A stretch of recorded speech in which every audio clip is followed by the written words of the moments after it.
माँ क्या लाडलो बहुत टाइम से कंट्रोल करके बैठा था वाला चले यार चाट के मन भरता एंड में मन नहीं माना मैंने बड़े चक्के दे बड़ा तंदुरुस्त लग रहा लेकिन मालकिन ने भगा दिया बाकी मजा ही आ गया था लाडलो मेरी जान। जैसे ही टुंग टुंग के घर के पास से गुजर रहा था तभी उसने देखा कि टुंग टुंग बकरी के साथ चोर सिपाही खेल रहा था। यह देखकर राइस्टार हैरान रह गया क्योंकि टुंग टुंग की तो बहुत ही सुंदर गर्लफ्रेंड थी, फिर वह बकरी के साथ चोर सिपाही क्यों खेल रहा था। राइस्टार अपने घर चला गया। अगले दिन जैसे ही टुंग टुंग अपने घर से बाहर टहलने के लिए निकला तो उसने देखा कि जगह जगह उसके कारनामे के पोस्टर लगे थे। सभी लोग उस पर हंस रहे थे और उसका मजाक उड़ा रहे थे। टुंग टुंग से यह बर्दाश्त नहीं हुआ और उसने ब्रिज से कूदकर अपनी जान दे दी। इधर जब राइस्टार अपने खेत में काम कर रहा था तभी उसके पास साबिर बॉस आया और उसने कहा, भाई जल्दी चलो। टुंग टुंग ने ब्रिज से कूदकर अपनी जान दे दी। राइस्टार भी भाग कर गया क्योंकि टुंग टुंग उसका बहुत ही अच्छा दोस्त था। वह उसकी लाश के पास जाकर फूट फूट कर रोने लगा। धीरे धीरे समय बीता। एक दिन राइस्टार सड़क से अपने घर जा रहा था तभी उसने देखा कि टुंग टुंग की गर्लफ्रेंड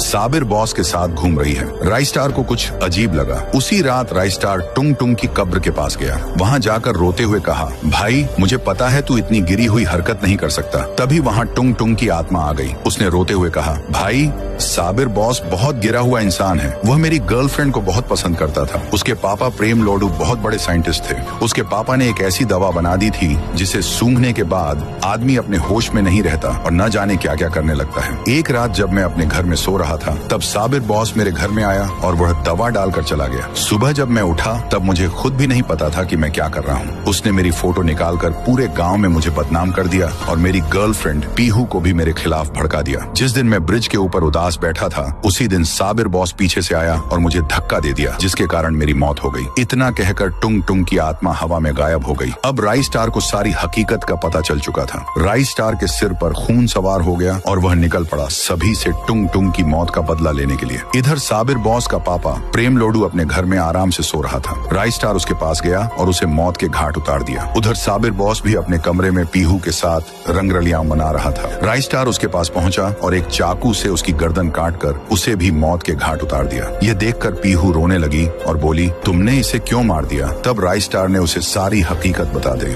उसके बाद राइस्टार पीहू को अपने साथ लेकर कब्रिस्तान गया। वहाँ टुंग टुंग की कब्र के पास जाकर दोनों ने मिलकर आवाज लगाई तो टुंग टुंग की आत्मा कब्र से बाहर आ गई। टुंग टुंग ने कहा, साबिर बॉस ने मेरे साथ जो कुछ भी किया था उसे उसके किए की सजा मिल गई है। अब मेरी आत्मा को शांति मिल जाएगी और पीहू तुम राइस्टार के साथ रहना और उसका ख्याल रखना। राइस्टार भी यह बात मान गया और फिर टुंग टुंग की आत्मा हवा में गायब हो गई। इसके बाद राइस्टार और पीहू ने शादी कर ली। शादी के कुछ महीनों बाद पीहू को एक छोटा सा बच्चा हुआ जिसकी शक्ल टुंग टुंग से मिल रही थी। यह देखकर राइस्टार बहुत खुश हुआ क्योंकि उसका बचपन का दोस्त उसके ही घर में वापस आ चुका। आज का इस प्यारा सा ब्लॉग को करते हैं यहीं पे एंड। मैं सक्सेस हो गया तो फ्री फायर खेलने वालों के लिए टूर्नामेंट और फ्री फायर नहीं खेलते हो तो टेंशन मत लो यारो, मैं नहीं लिख रहा हूं मेरे भाई, इसलिए मुझे सपोर्ट की जरूरत है। Like comment share and subscribe करके नोटिफिकेशन को हिला दो। मिलते हैं जल्दी। Bye bye.